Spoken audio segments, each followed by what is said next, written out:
Well, ask anyone what this morning's passage is about, and they'll more than likely say it's about Peter's denial of Jesus. And it is. But it's more than that.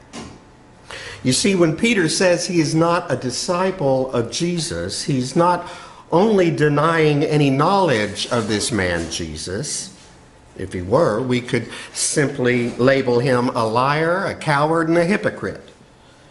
We could call Simon Peter all sorts of names and feel justified in doing it. But he's also denying his own identity as a disciple of Jesus. And that's something altogether different, because there are few things more tragic than a person who denies their own identity.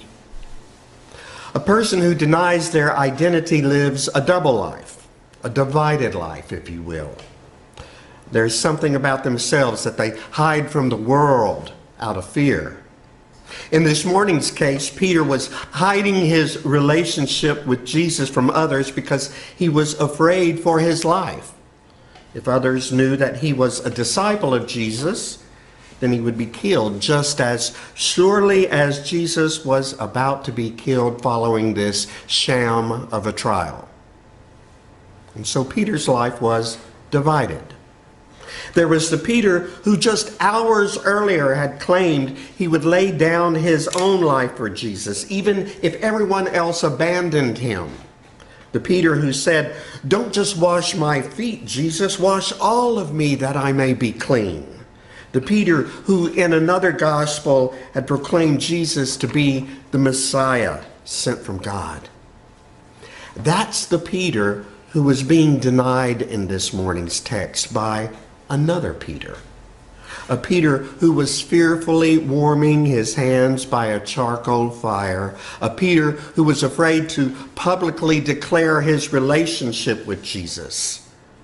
But a Peter whose conscience wouldn't let him run away either. And if we're honest, we've all been Peter at one time or another in our lives, haven't we? We have lived in fear that someone would expose our inner darkness. We have refused to accept that we are really and truly members of a certain population of people.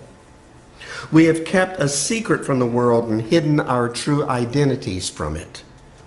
And in the process, Parker Palmer says, we have become separated from our souls.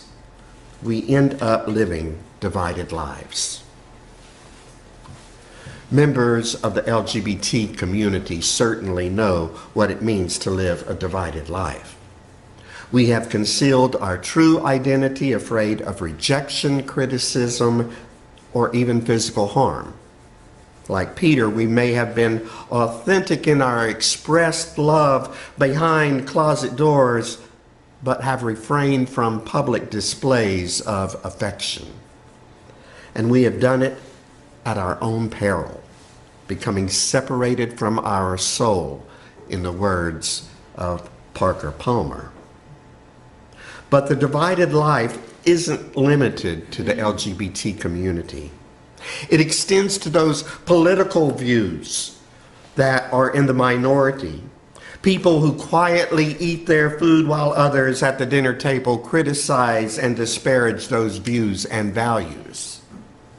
The divided life includes those who remain in an abusive relationship or work environment that slowly but surely eats away at their spirits. The divided life happens when we quietly go about our everyday life instead of standing up against injustice in the world. Yes, we've all experienced dividedness at one time or another in our lives. Even if no one else was aware of what was happening, we have failed ourselves, and we have had to live with it. Palmer writes, "The divided life is a wounded life, and the soul keeps calling us to heal the wound. Ignore that call, and we find ourselves trying to numb our pain with an anesthetic of choice. be it substance abuse, overwork, consumerism, or mindless media noise. If we fast forward in our gospel, we will see that Peter's way of dealing with his divided life was in the anesthesia of work. In the gospel's final chapter, we see that he and the other disciples have picked up their fishing nets and are toiling away, trying to forget how they have responded to the recent tragic events. But the post-resurrection Jesus appears, offering healing. In a beachside conversation with Peter, Jesus offers him the opportunity to declare his love for Jesus, not once, but 3 times. Their quiet and intimate conversation made it safe for Peter's soul to show up and experience healing.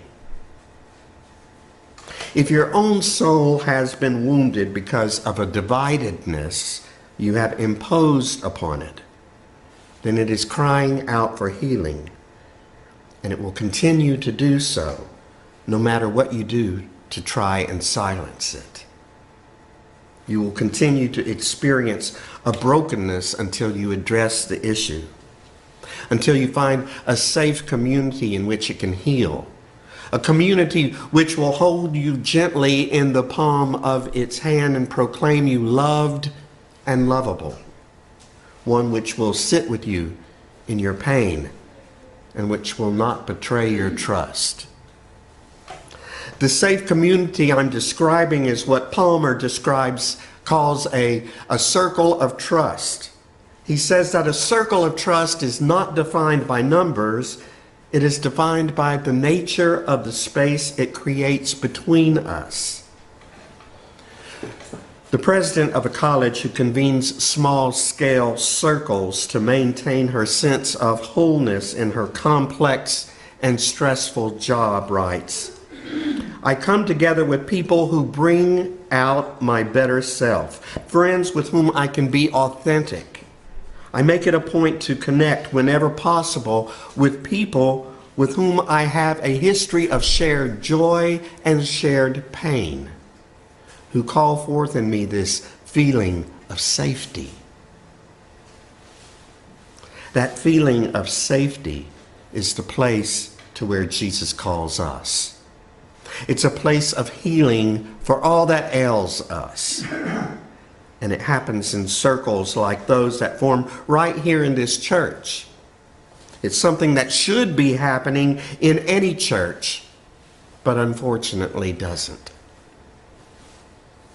Our reading says, "The slaves and the police had made a charcoal fire because it was cold, and they were standing around it and warming themselves. Peter also was standing with them."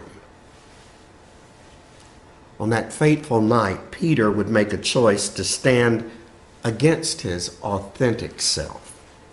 He would stand with others who were intent on keeping him from experiencing his wholeness. And we have the same choice. We can hide our true identities from each other, and in the process become separated from our own souls.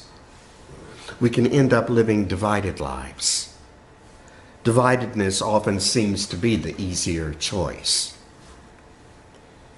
Or we can choose life. We can listen to the still, small voice that speaks the truth of who we are and whose we are. We can live authentically.